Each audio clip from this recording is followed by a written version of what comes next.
ভোটের আর মাত্র কয়েকদিন বাকি, তার আগে চলছে জোর কদমে প্রচার। মধ্যমগ্রামে খোল করতাল নিয়ে প্রচার বিজেপি প্রার্থী রাজু বন্দ্যোপাধ্যায়।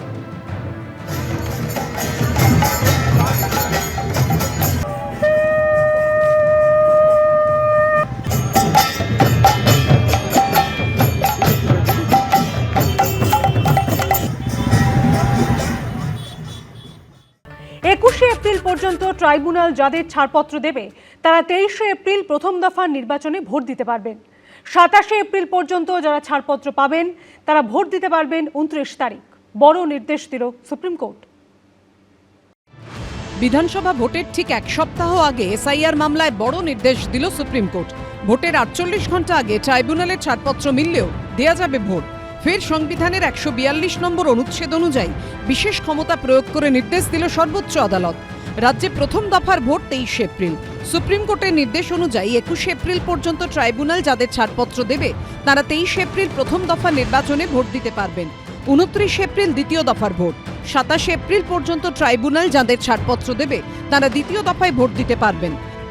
21 তারিখ পর্যন্ত যত অ্যাপিল ডিসাইড হবে, যদি ইনক্লুশন হয় সেগুলো অ্যাড হবে, এবং ওপাশে হচ্ছে 27 তারিখ সেকেন্ড ফেজে যতগুলো অ্যাপিল অ্যালাউ করবে তাদের নাম ইনক্লুড হবে। অতএব আমরা যা চেয়েছিলাম তা সেটা হলো। এই মামলাতে আজকে এই যে নির্দেশ এসেছে, অনেকেই অ্যাপিল করেছিলেন, অনেকেই অ্যাপ্লিকেশন করেছিলেন, কিন্তু মূল মামলা মুস্তারি বানুর করা। সেই মামলাতে যে সিদ্ধান্ত এসেছেন সেই সিদ্ধান্তকে আমরা স্বাগত জানাচ্ছি। প্রথম দফায় ভোট রয়েছে 16টি জেলার 152টি আসনে। আপাতত হাতে 21 তারিখ অবধি সময়, অর্থাৎ 6 দিন। এর মধ্যে যারা ট্রাইব্যুনালের ছাড়পত্র পাবেন তারা বিধানসভা নির্বাচনে ভোট দিতে পারবেন। সুপ্রিম কোর্টের নির্দেশনামার 11 নম্বর পয়েন্টে লেখা হয়েছে, সংবিধানের 142 নম্বর অনুচ্ছেদ অনুযায়ী ক্ষমতা প্রয়োগ করে নির্বাচন কমিশনকে নির্দেশ দেওয়া হচ্ছে আপিল ট্রাইব্যুনালগুলো 21 এপ্রিল ও 27 এপ্রিলের মধ্যে যাদের আবেদনে নিষ্পত্তি করতে পারবে সেই নামসহ একটা সাপ্লিমেন্টারি ভোটার তালিকা প্রকাশ করতে হবে এবং তাদের ভোটাধিকার প্রয়োগের জন্য প্রয়োজনীয় সমস্ত বিষয় কার্যকর করতে হবে। সুপ্রিম কোর্টের নির্দেশনামায় আরও বলা হয়েছে, এটা বলার অপেক্ষা রাখে না যে ট্রাইব্যুনালে যারা বিচারাধীন থাকবেন তাদের ভোট দেওয়ার কোনো অধিকার থাকবে না। আজকে সুপ্রিম কোর্ট অর্ডার দিয়েছেন যে ফার্স্ট ফেজের ভোটার লিস্ট ওরা ডিক্লেয়ার করবে, সাপ্লিমেন্টারি লিস্ট 21 তারিখে। I am so happy and I am proud of my judiciary এবং আমি নিজে কেস করেছিলাম, এটা আমার কেসের ওপর। মামাটি মানুষ জিন্দাবাদ। উনি আনন্দে থাকুন, ওনার 4 তারিখে মানুষ বলে দেবে। ট্রাইব্যুনাল যদি শুনানি প্রক্রিয়া নিষ্পত্তি করতে পারে এবং 2 দিন আগেও নাম উঠে যদি সাপ্লিমেন্টারি লিস্ট আসে, এটা আপত্তির কি আছে?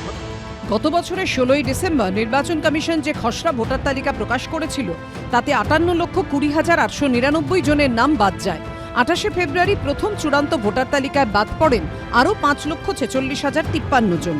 খসড়া ও প্রথম চূড়ান্ত তালিকা মিলিয়ে নামবাদের সংখ্যাটা গিয়ে দাঁড়ায় 63,66,952-তে।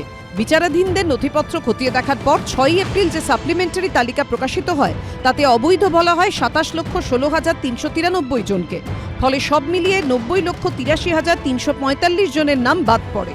যাদের নাম বাদ পড়ে তাদের বিষয়গুলো পুনর্বিবেচনার জন্য ট্রাইব্যুনাল গঠনের নির্দেশ দেয় সুপ্রিম কোর্ট, যেখানে অবসরপ্রাপ্ত বিচারপতিরা ইতিমধ্যেই কাজ শুরু করেছেন। তবে সবারই প্রশ্ন ছিল, যেহেতু ভোটার তালিকা ফ্রিজ হয়ে গেছে তাই ট্রাইব্যুনাল ছাড়পত্র দিলেও কি ভোটাধিকার মিলবে? সোমবার সুপ্রিম কোর্টে এসআইআর মামলার শুনানিতে মমতা বন্দ্যোপাধ্যায়ের আইনজীবী কল্যাণ বন্দ্যোপাধ্যায় আর্জি জানান, 20শে এপ্রিলের মধ্যে ট্রাইব্যুনাল যাদের ছাড়পত্র দেবে তাদের ভোট দিতে দেয়া হোক।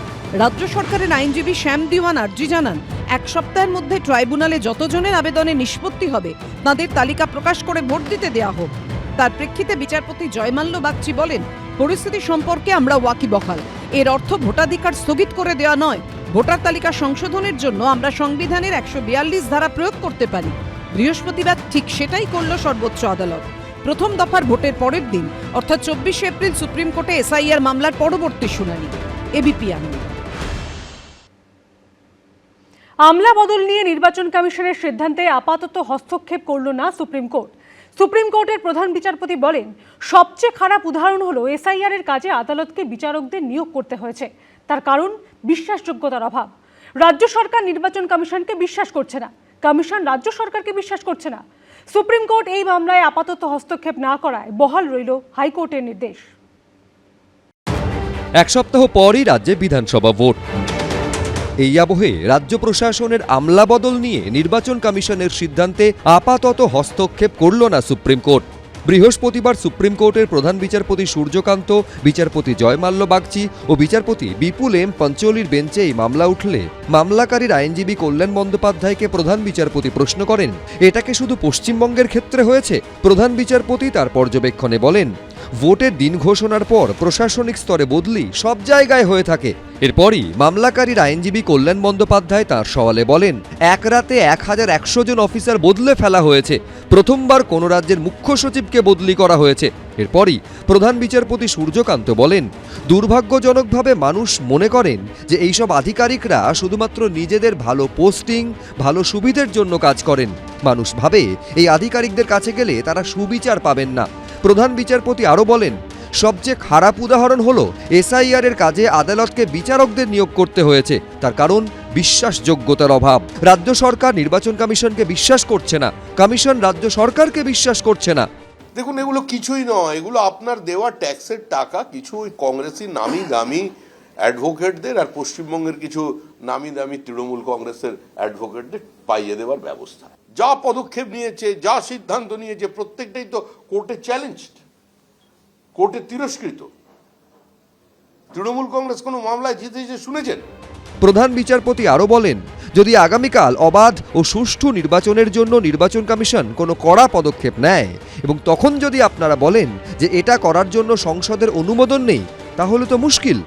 যে পরিমাণ ট্রান্সফার হয়েছে সেটাই একটু আনন্যাচারাল। এখন আমরাও দৃষ্টি আকর্ষণ করেছি যে এটা তো সত্যি সুপ্রিম কোর্টকে ইলেকশন কমিশনও বলবে যে হ্যাঁ সত্যি আমরা ধাপে ধাপে অনেক রিশাফল করেছি, এটা তো সত্য।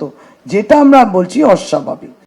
15ই মার্চ পশ্চিমবঙ্গে বিধানসভা ভোটের দিন ঘোষণার কয়েক ঘন্টার মধ্যেই নজিরবিহীনভাবে মুখ্য সচিবের পদ থেকে নন্দিনী চক্রবর্তী এবং স্বরাষ্ট্র সচিবের পদ থেকে জগদীশ প্রসাদ মিনাকে সরিয়ে দেয় নির্বাচন কমিশন। এরপর রাজ্য প্রশাসনের নানা স্তরে ঢালাও রদবদল করে নির্বাচন কমিশন। আমলা বদল নিয়ে নির্বাচন কমিশনের সিদ্ধান্তের বিরুদ্ধে মামলা করেন আইনজীবী অর্ক কুমার নাগ। মামলাকারীর বক্তব্য সমর্থন করে রাজ্য সরকার।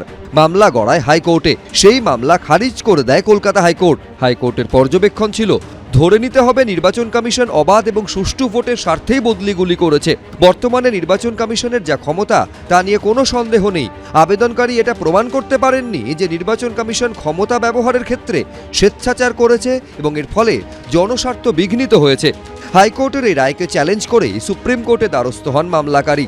সুপ্রিম কোর্ট এই মামলায় হস্তক্ষেপ না করায় বহাল রইল হাইকোর্টের নির্দেশ। সৌভিক মজুমদার, এবিপি আনন্দ, কলকাতা। এবিপি আনন্দ, এগিয়ে থাকে, এগিয়ে রাখে।